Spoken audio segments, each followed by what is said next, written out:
สถาบันที่ฮักกันเคยหูจักฮักแพงมาตั้งหลายปีร่วมกันศึกษาอยู่ลา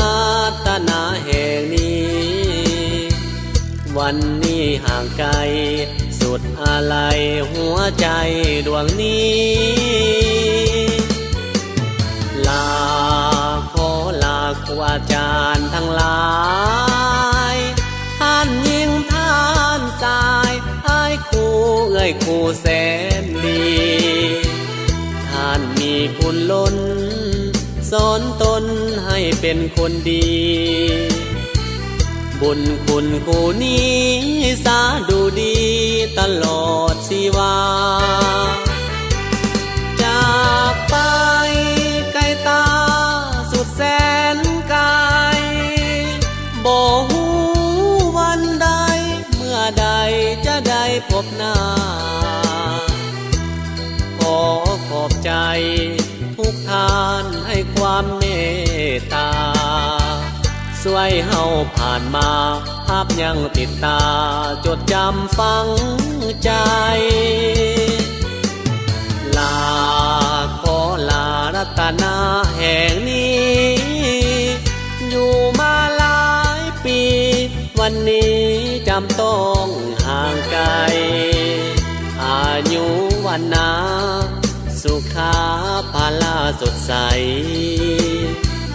มีโศกมีใสสมดังใจหมา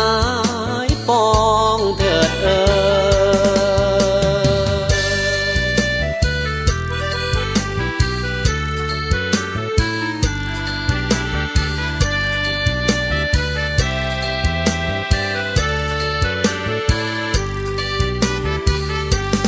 จากไปไกลตาสุดแส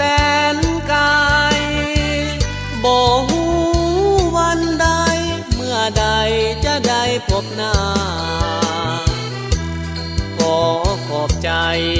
ทุกท่านให้ความเมตตาช่วยเฮาผ่านมาภาพยังติดตาจดจำฝังใจลาขอลารัตนาแห่งนี้อยู่มาหลายปีวันนี้จำต้องห่างไกลอายุวันนาสุขา